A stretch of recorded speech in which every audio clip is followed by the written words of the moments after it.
Shalom. Saya ingin ucapkan selamat datang ke segmen Rhapsody Reality kepada anda semua yang mendengar pada hari ini. Semoga hidup anda sentiasa dipenuhi dengan berkat Tuhan yang berlimpah-limpah. Amin. Perkongsian firman kita pada hari ini dari Pastor Kristo Yakulome adalah mengenai namamu adalah penting. Haleluya. Tahukah anda mengapa namamu adalah penting bagi Tuhan? Jadi, jangan kemana-mana. Teruskanlah mendengar dan ianya pasti bermanfaat. Amin. Ayat Injil pembukaan kami dipetik dari Kejadian 17 ayat 5 yang berkata, "Kerana itu, namamu bukan lagi Abram, melainkan Abraham, kerana engkau telah kutetapkan menjadi bapa sejumlah besar bangsa." Puji Tuhan. Apa sahaja nama yang kamu sahut mempunyai kaitan yang langsung dengan takdirmu. Nama kamu memberi makna pada takdirmu. Haleluya. Amin. Hal ini menjelaskan mengapa Allah mengubah beberapa nama orang dalam Alkitab supaya nama mereka menjadi selaras dengan takdir mereka di dalamnya. Satu contoh yang baik adalah Abraham, di mana namanya adalah Abram sebelum ini. Abram bermaksud bapa yang dimuliakan atau dianggap bapa. Setelah beberapa masa berlalu, dia masih tidak mempunyai anak walaupun ramai daripada para pelayannya telah dilahirkan di rumahnya.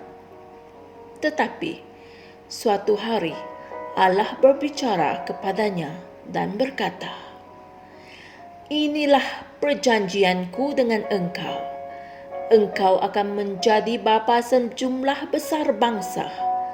Kerana itu, namamu bukan lagi Abram, melainkan Abraham, kerana engkau telah kutetapkan menjadi bapa sejumlah besar bangsa." Maha mulia Tuhan. Anda boleh baca hal ini dalam Kejadian 17 ayat 4 hingga 5. Abraham mempercayai Tuhan dan dengan serta-merta dia menyaut nama Abraham itu, iaitu bapa sejumlah besar bangsa. Puji Tuhan. Satu lagi contoh yang penting ialah Yakub. Dia telah diberi nama Yakub kerana semasa kelahirannya dia telah memegang tumit abangnya. Yakub membawa maksud licik atau penipu, dan sesuai dengan namanya dia telah menipu untuk memperoleh hak kelahiran abangnya dengan bantuan ibunya. Walau bagaimanapun, apabila dia bertemu dengan Allah dan meminta Allah untuk memberkati dirinya, Allah tidak mau memberkatinya, sehinggalah namanya ditukar dari Yakub, iaitu penipu, kepada Israel. Haleluya. Baca hal ini dalam Kejadian 32 ayat 38. Dan selepas itu takdirnya berubah menjadi baik. Haleluya. Fikirkanlah Rasul Petrus sebelum dia datang kepada Yesus. Dia menyaut nama Simon yang berarti sebatang buluh yang digoyang angin, tidak stabil. Seperti Simon, dia sememangnya tidak konsisten. Namun, suatu hari Yesus berkata kepadanya dalam Matius 16 ayat 18, "Dan aku pun berkata kepadamu, engkau adalah Petrus, Dan di atas batu karang ini, aku akan mendirikan jemaahku. Haleluya. Sekiranya nama kamu tidak bersesuaian dengan firman Tuhan, kamu harus mengubahnya. Tiada gunanya kamu menyaut nama itu sepanjang hidupmu jika maknanya tidak selaras dengan hakikat akan siapa diri kamu dalam Kristus. Bertindaklah mengikut firman Tuhan dan ubahkannya sebagai satu tindakan yang beriman. Puji Tuhan. Saudara-saudari semua, mari kita sama-sama berdoa. Ya Bapa yang terpuji, terima kasih atas firman-Mu yang mendedahkan identiti, warisan, dan kemampuanku dalam Kristus.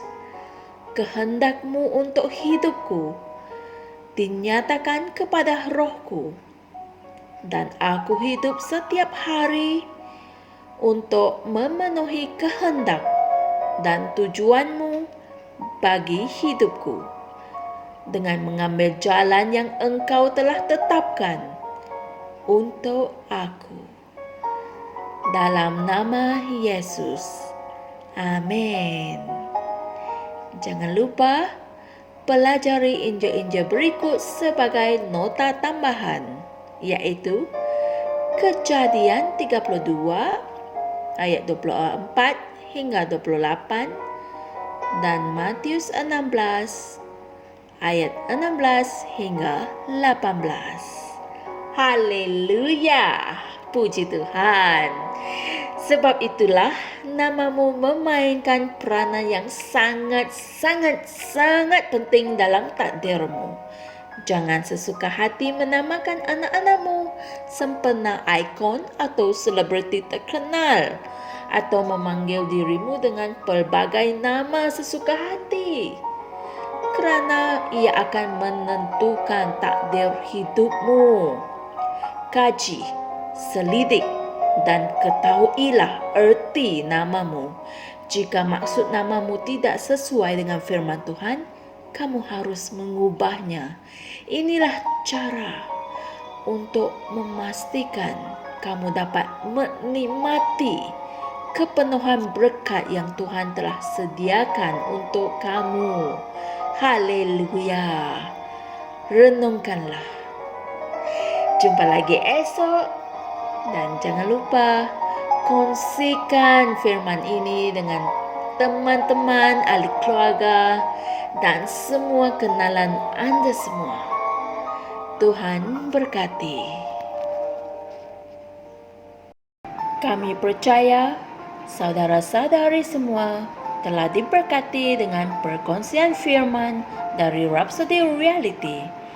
Bagi sesiapa yang ingin menjadikan Yesus Kristus sebagai Tuhan dalam kehidupanmu, kamu boleh mengucapkan doa ini bersama dengan saya. Ya Tuhan Allah, aku mempercayai Yesus Kristus, Anak Allah yang hidup dengan sepenuh hatiku. Aku percaya Dia telah mati untukku, dan Allah telah membangkitkan Dia dari kematian. Aku percaya Dia hidup hari ini. Aku mengaku dengan mulutku bahawa Yesus Kristus adalah Tuhan dalam hidupku mulai dari hari ini. Melalui Dia dan di dalam nama-Nya, aku mempunyai kehidupan yang kekal. Aku telah dilahirkan semula. Terima kasih Allah kerana menyelamatkan jiwaku. Aku sekarang adalah anak Allah. Haleluya. Tahniah, sekarang kamu telah menjadi anak Allah. Untuk apa-apa sebarang pertanyaan atau untuk mendapatkan lebih banyak maklumat mengenai bagaimana untuk bertumbuh sebagai seorang Kristian, Anda semua boleh hantar message di akaun Facebook kami atau email kami di tni.msia@gmail.com. Sekali lagi, tni.msia@gmail.com. Tuhan berkati Anda semua.